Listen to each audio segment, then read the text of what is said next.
Hey everyone, welcome back to my channel. Friends, आज मैं आप लोगों के साथ शेयर करने वाली हूँ एक नमकीन की रेसिपी जो आप चाय के साथ इंजॉय कर सकते हैं या फिर छोटी मोटी भूख में खा सकते हैं और इसको आप कुछ दिनों तक स्टोर कर भी रख सकते हैं। ये मेरे बेटे को बहुत पसंद है, इसलिए वो भी बहुत पसंद से खाता है, तो इसलिए आज मैं उसके लिए बनाने ही जा रही थी। तो मैंने सोचा चलो ये रेसिपी आप लोगों के साथ शेयर करती हूँ। इसके लिए मैंने ये 750 ग्राम मैदा ले लिया है। इसमें अब मैं थोड़े से अजवाइन और मंगरेला डालूंगी। इसके साथ ही मैं इसमें थोड़ा नमक डालूंगी।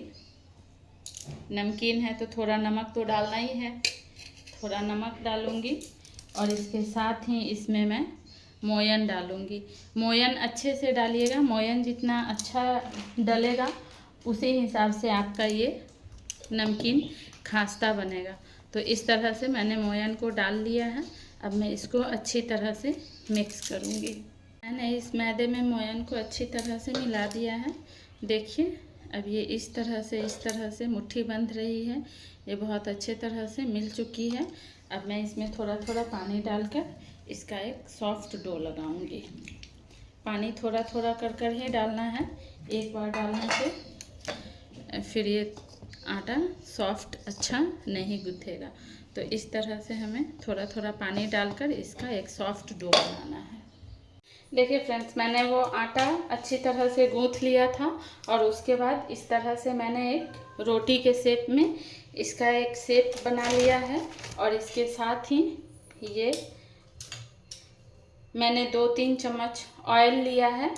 इसमें अब मैं 1 से 1.5 चम्मच मैदा डालकर इसका एक घोल तैयार कर लूँगी, जो आगे मैं इसमें यूज़ करना दिखाऊंगी आप लोगों को।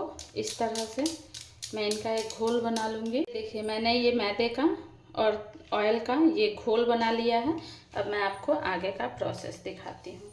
इस तरह से मैंने जो ये रोटी बेली है, इसके ऊपर से मैं ये घोल इस तरह से थोड़ा थोड़ा डालकर इसको पूरी रोटी में इस तरह से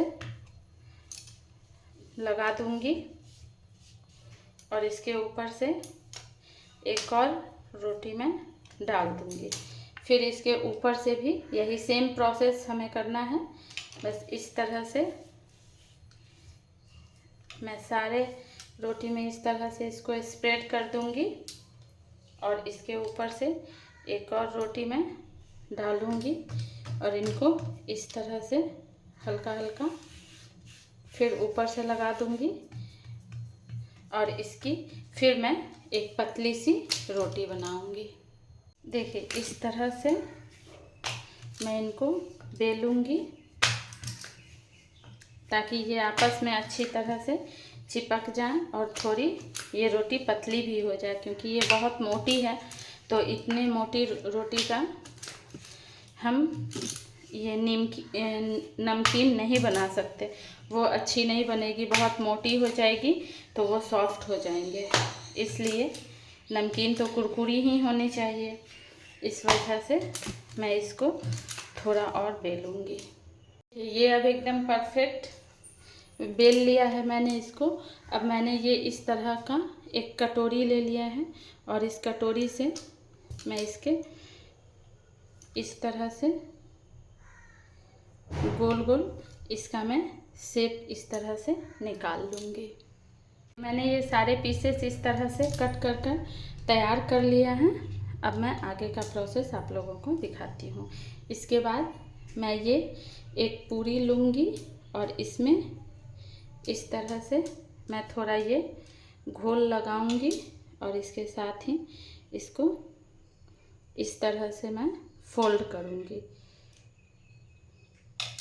इस तरह से लगाकर इसको मैं फोल्ड करूँगी और फोल्ड कर यहाँ पे इस तरह से मैं थोड़ा इसको दबा दूँगी। इससे क्या होगा, जब ये फ्राई होकर बाहर निकलेगी तो ये इसकी परत खुल जाएगी और ये बहुत अच्छी लगेगी। इस तरह से मैं सारे बनाकर तैयार कर लूँगी। देखिए फ्रेंड्स, एक तो मैंने ये डिज़ाइन बना लिया है नमकीन का और एक मैं और दूसरा डिज़ाइन बना रही हूँ, वो आप लोग को दिखा रही हूँ।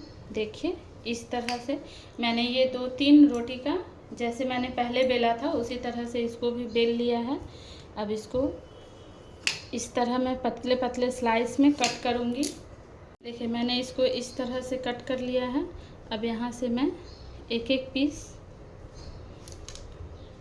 इस तरह से मैं एक एक पीस उठाऊँगी। इस तरह से ये मैंने 2 पीस ले लिया है।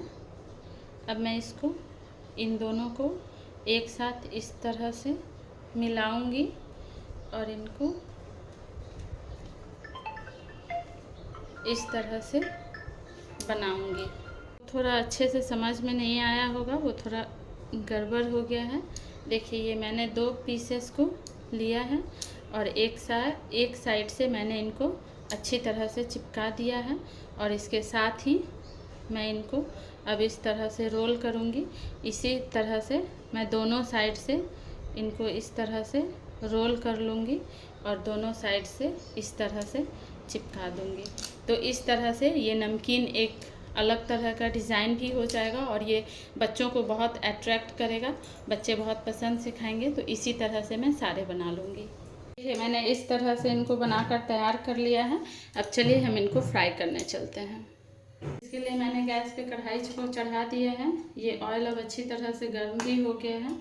अब इसमें मैं एक एक कर ये नमकीन डालती जाऊंगी। इनको आराम से डालिएगा इस तरह से और इनको गोल्डन ब्राउन होने तक इनको हम फ्राई करेंगे। देखिए फ्रेंड्स, ये हमारी कुरकुरी करारी नमकीन बनकर तैयार है। इसको आप लोग भी अपने किचन में बनाइए, खाइए और कमेंट्स में ज़रूर बताइएगा कि आप लोगों को मेरी ये रेसिपी कैसी लगी। देखिए ये कितने क्रिस्पी बने हैं, आप देख सकते हैं।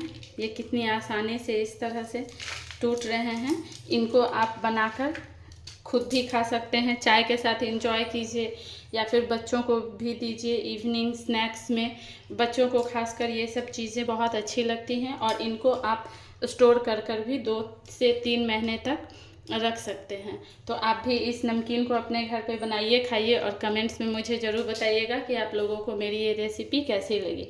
तो मिलते हैं एक नई वीडियो के साथ, तब तक के लिए bye bye.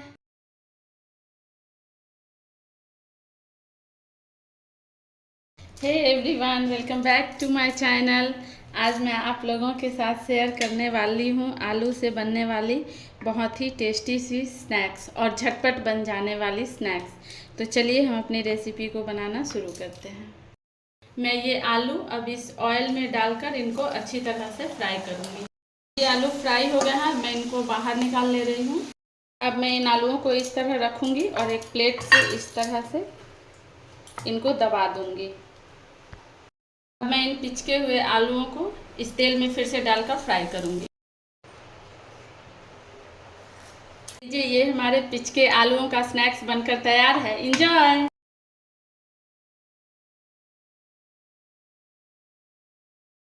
Hey everyone, welcome back to my channel. आज मैं आप लोगों के साथ शेयर करने वाली हूँ आलू से बनने वाली बहुत ही टेस्टी सी स्नैक्स और झटपट बन जाने वाली स्नैक्स। तो चलिए हम अपनी रेसिपी को बनाना शुरू करते हैं। मैं ये आलू अब इस ऑयल में डालकर इनको अच्छी तरह से फ्राई करूँगी। ये आलू फ्राई हो गया है, मैं इनको बाहर निकाल ले रही हूँ। अब मैं इन आलूओं को इस तरह रखूँगी और एक प्लेट से इस तरह से इनको दबा दूँगी।